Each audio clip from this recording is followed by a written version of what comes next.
Episode number 1 की शुरुआत में हम लोग अपने मेन कैरेक्टर को देखते हैं जो कि काफी ज्यादा घायल होता है, जिसके बाद वो बताता है कि मेरा नाम सांग जिन वू है और मेरी रैंक ई है, यानी कि मैं ई रैंक का हंटर हूँ और हंटर गिल्ड के अंदर मेरी जो रैंक है वो सबसे लोएस्ट है और मैं सबसे कमजोर हंटर हूँ। और मैंने कभी भी नहीं सोचा था कि मेरे साथ कुछ ऐसा होगा। हाँ, मैंने ऐसा कभी नहीं सोचा था। जिसके बाद यहाँ पर उसके ऊपर काफी सारी चीजें जो यहाँ पर अटैक करती है और इस हमारा ये सीन कट होता है। अगली सीन में हम लोग यहाँ पर एक सिटी को देखते हैं जहाँ पर हमारा मेन कैरेक्टर अभी भी बस से उतरा होता है, जिसके बाद वो बताता है मैं एक ई रैंक का हंटर हूँ। हालांकि मेरे को अपने आप को भी एक हंटर कहते हुए शर्म आती है। मैं काफी ज्यादा कमजोर हूँ और मेरे पास किसी भी प्रकार की कोई भी रीजनरेशन एबिलिटी भी नहीं है और मैं जितनी बार भी डंजन के अंदर जाता हूँ हर बार घायल होकर ही बाहर आता हूँ और कई बार तो मैं मरते मरते बचा हूँ। और एक हंटर की जो जॉब है वो काफी ज्यादा खतरनाक होती है क्योंकि वो अपनी जिंदगी को दांव पे लगाते हैं और मैं इसको इसलिए नहीं करता हूँ क्योंकि मेरे को ये पसंद है। जिसके बाद सांग जिन वू एक कंस्ट्रक्शन साइट के पास पहुंचता है। इस कंस्ट्रक्शन साइट पे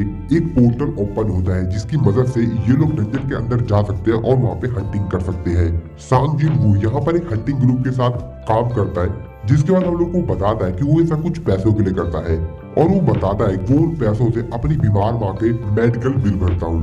तो जो भी मेरे को पैसे हंटर गिल्ड पे करता है मैं उससे अपनी मदर की मेडिकल बिल पे करता हूँ। और मेरे जैसा नॉर्मल इंसान जिसके पास कोई भी टैलेंट नहीं है उसको इसके अलावा कोई दूसरी जॉब भी नहीं मिलती है, तो मेरे को ये मजबूरी में करना ही पड़ता है। जिसके बाद वो यहाँ पर कॉफी वाले के पास जाता है और उससे कॉफी मांगता है, लेकिन कॉफी वाला उसको मना कर देता है और कहता है कि कॉफी आज खत्म हो गई सारी। सांग जिन वो अपने मन में सोचते हुए कहता है कि आज तो मेरे को कॉफी भी नहीं मिली, लगता है मेरा आज का दिन बहुत ज्यादा बुरा है।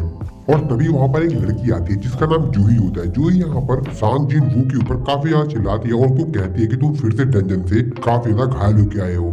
जिसके बाद संग उससे पूछता है और उसे कहता है कि क्या तुम भी हमारे साथ डंजन में जाने वाली हो। जूही उसको बताती है कि हाँ, मैं भी तुम लोगों के साथ डंजन में जाने वाली हूँ। जिसके बाद जूही उससे पूछती है कि मेरे को पहले ये बताओ कि तुम्हारे चेहरे पर ये चोट कैसे लगी। संग उसको कहता है कि मेरे को नहीं पता, शायद ये मेरे को जब मैं हंटिंग कर रहा था उसके दौरान में कोई चोटें लग गई होंगी। जिसके बाद ये दोनों एक जगह पर बैठ के बातें करते हैं। जिसके बाद जूही उससे पूछती है कि अच्छा मेरे को ये बताओ कि आखिरकार ऐसा क्या हुआ था हंटिंग के दौरान कि तुमको इतनी ज्यादा चोटें लग गई। जूही उससे कहती है क्या तुम इतने ज्यादा यहाँ पर घायल हो गए कि तुमको हॉस्पिटल जाना पड़ा। संग उसको बताता है कि हाँ बिल्कुल। संग जिसके बाद उसको बताता है कि हम लोग ई रैंक के डंजन में थे और बाकी सभी लोग जो भी उस डंजन के अंदर गए हुए थे उनमें से सिर्फ मेरे को यहाँ पर घायल हुआ, यानी कि सिर्फ मैं ही घायल हुआ उनमें से। जूही उसको कहती है क्या ऐसे कैसे हो सकता है। सांग उसको बताता है कि असल में यहाँ पर जितने भी मेरे साथ बाकी लोग गए हुए थे वो हायर रैंक के थे, तो इसीलिए उन लोगों ने अपने साथ हीलर नहीं लेकर गए थे और जब मैं यहाँ पर जख्मी हुआ तो वहाँ पर हीलर था ही नहीं। जिसपे जूही उनके ऊपर काफी ज्यादा गुस्सा करते हुए कहती है कि वो लोग हीलर क्यों नहीं लेकर गए। संग उसको कहता है कि अरे नहीं सही है, कोई दिक्कत नहीं है, ऐसा इसीलिए हुआ क्योंकि मैं कमजोर हूँ। संग उसको कहता है कि जैसा कि आप जानती हो मिस जूही कि मेरे को इन सब की आदत पड़ चुकी है। जिसके बाद जूही भी उसको कुछ नहीं बोलती है और जब ये लोग बातें कर रहे होते हैं तभी यहाँ पर सामने देखते हैं असल में यहाँ पर जो डंजन का गेट होता है वो यहाँ पर ओपन हो जाता है, यानी कि अब उन लोगों को यहाँ पर वो लोग इस गेट के थ्रू डंजन में जा सकते हैं। जिसके बाद यहाँ पर अनाउंसमेंट होती है और कहा जाता है कि सभी के सभी लोग आ जाओ, यहाँ पर जो डंजन का गेट है वो यहाँ पर ओपन हो चुका है। जिसके बाद ये लोग एक एक करके सभी के सभी यहाँ पर डंजन के अंदर जाने लग जाते हैं और फाइनली आखिरकार यहाँ पे संग जो होता है वो भी यहाँ पर उस पोर्टल के थ्रू डंजन के अंदर चला जाता है। इसके बाद हम लोग यहाँ पर अंदर का सीन देखते हैं जहाँ पर वो लोग काफी ज्यादा देर से चल रहे होते हैं लेकिन वो रास्ता खत्म ही नहीं हो रहा होता है, जहाँ पर वो सभी लोग बातें कर रहे होते हैं और हमको जल्द से जल्द यहाँ पर बॉस को ढूंढ के उनको यहाँ पर खत्म करना होगा। और अगर हम लोग यहाँ पर ऐसा नहीं कर पाते 1 घंटे के अंदर तो यहाँ पर जो पोर्टल है वो बंद हो जाएगा और हम लोग को लगभग 40 मिनट यहाँ पर घूमते हुए हो गया है। जिसपे यहाँ पर जो संग होता है वो यहाँ पर जूही से माफी मांगता है और कहता है कि मेरे को माफ कर देना कि तुम मेरी वजह से यहाँ पर अंदर आ गई और अगर मैं वोट नहीं करता तो हम सभी लोग यहाँ से बाहर चले जाते। जिसपे जूही को कहते हैं कि तुमको परेशान होने की जरूरत नहीं है। संग उससे कहता है कि क्या तुम सही में ठीक हो। जिसपे जूही को चिल्लाते हुए कहती है क्या बकवास करो, मैं इस तरीके से ठीक कैसे हो सकती हूँ और तुम्हारी वजह से मेरे को यहाँ पर आना पड़ा। ये जो मिशन है वो काफी ज्यादा खतरनाक है। क्या तुमको पता है कि मैंने अपनी कितनी ज्यादा हीलिंग पावर का इस्तेमाल किया तुमको हील करने के लिए और फिर भी तुम यहाँ पर डंजन में आ गए फिर से यहाँ पर बॉस को मारने के लिए। और अगर तुम फिर से यहाँ पर जख्मी हो जाते हो, घायल हो जाते हो तो मैं तुमको किस तरीके से हील करूंगी।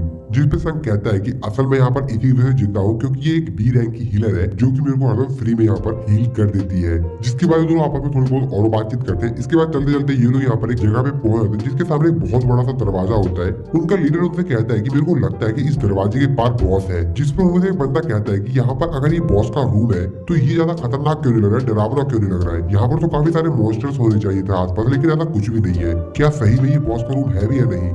जिसके बाद उनका जो लीडर होता है वो यहाँ पर जाके दरवाजा खोलता है और कहता है कि हम लोग इतना अंदर आने के बाद वापस तो नहीं जाएंगे, और मेरे को लगता है कि हम लोग यहाँ पर पहले ही हंटर है जो की जगह पे आए हैं। अगर तुम लोग को वापस जाना है तो तुम लोग वापस जा सकते हो। आपस में थोड़ी बहुत बातचीत करने के बाद फाइनली ये लोग उस गेट को खोल देते हैं और गेट के अंदर चले जाते हैं। और अंदर का माहौल देखकर ये सभी लोग कहते हैं कि ये तो काफी ज्यादा बड़ा एरिया है। अंदर सामने वो लोग देखते हैं कि बहुत बड़ा स्टैचू होता है, उसके साथ में काफी ज्यादा छोटे छोटे स्टैचू होते हैं, और वो जो छोटे स्टैचू होते हैं उनमें से किसी के पास तो वीपन्स होते हैं, किसी के पास म्यूजिकल इंस्ट्रूमेंट होते हैं, और कई के पास और भी दूसरे प्रकार के हथियार होते हैं। जिसके बाद वो सभी लोग सामने बीच में जो बड़ा सा स्टैचू होता है उसको देखते हुए कहते हैं कि क्या ये इन सभी लोगों का बॉस है, क्योंकि इन सभी स्टैचू में से यही सबसे बड़ा स्टैचू लग रहा है। लेकिन वो जो लीडर होता है वो कहता है कि अरे नहीं, ये कैसे बॉस हो सकता है, ये तो एक स्टैचू है सिर्फ। जिसके बाद वो सभी लोग आसपास हर जगह चेक करते हैं और यहाँ पर बताते हैं कि आसपास यहाँ पर कुछ भी नहीं है, यहाँ पर एक भी मॉन्स्टर नहीं है। सामने बस ये जो स्टैचूज दिख रहे हैं यही सब स्टैचूज है, इन स्टैचूज के अलावा यहाँ पर कुछ भी नहीं है। उनका लीडर साइड में रख के किसी चीज को देख रहा होता है, तभी उनमें से जो बंदा होता है वो कहता है कि सर यहाँ पर आइए, यहाँ पर देखिए, यहाँ पर स्टैचू पे कुछ लिखा हुआ है। जिसके बाद वो जो लीडर होता है वहाँ स्टैचू पे जाता है और वहाँ पर पढ़ने जाता है कि उस स्टैचू में क्या लिखा हुआ है, और हेडिंग के टॉप पे लिखा हुआ होता है कार्थीनो टेम्पल्स कॉमेंडमेंट्स। जिसके बाद वो एक एक करके तीनों के तीनों यहाँ पर जो कॉमेंडमेंट्स लिखी होते हैं उसको यहाँ पर पढ़ना शुरू करता है। सबसे पहली होती है लॉर्ड की पूजा करो, और दूसरी लिखी होती है लॉर्ड की तारीफ करो, और तीसरी होती है अपने वफादारी को साबित करो। और तभी जूही जो होती है वो सांग से कहती है कि उधर देखो। मेरे को ऐसा क्यों लग रहा है कि वो जो स्टैचू है उसकी आंखें हिल रही है, वो जो बड़ा वाला बॉस है उसकी आंखें। जिसपे संग कहता है कि मेरे को तो ऐसा नहीं लग रहा है, और तभी उसको एहसास होता है और कहता है कि मेरे को यहाँ पर कुछ गड़बड़ क्यों लग रहा है। जिसके बाद उनको लीडर बताता है कि असल में इन कमेंटमेंट्स के नीचे लिखा हुआ है कि जो इनको फॉलो नहीं करेगा वो इस रूम से जिंदा वापस बाहर नहीं जा पाएगा। और ऐसा कहने जाती है यहाँ पर जो दरवाजा होता है वो भी यहाँ पर बंद हो जाता है, जिसको देखकर सभी लोग वहाँ पे काफी ज्यादा घबरा जाते हैं, काफी ज्यादा डर जाते हैं। उनमें से जो बंदा होता है वो कहता है कि तुम लोग तो बेमतलब में डर गए, रुको मैं यहाँ पर अभी जाकर दरवाजा खोलता हूँ। और वो लोगों से कहता है कि यहाँ पर जो भी खजाना वगैरह मिलेगा वो तुम लोग रख लेना, मैं तो बस यहाँ से बाहर जा रहा हूँ। और जैसे वो यहाँ पर जाके गेट को छूता है तभी उनको जो लीडर होता है वो चिल्लाते हुए कहते हैं रुको, दरवाजा गेट मत छूना, वहां पीछे हटो। और तभी हम लोग देखते हैं कि वहाँ पर जो स्टैचू होता है वो यहाँ पर उसके ऊपर एक कुल्हाड़ी चलाता है और उसको मार देता है, और फिर से अपने पोजीशन में जाके खड़ा हो जाता है। जिसको देखने के बाद यहाँ पर जितने भी लोग होते हैं काफी ज्यादा हैरान होते हैं, काफी ज्यादा डर जाते हैं, क्योंकि उनमें से जो उनका एक साथी है वो मारा जा चुका है। संग और जिन्हू दोनों काफी ज्यादा घबरा जाते हैं। जिसमें जिन्हू कहती है कि अगर ये वाला स्टैचू हिल सकता है इसका मतलब यहाँ पर जितने स्टैचू है क्या ये भी हिल सकते हैं।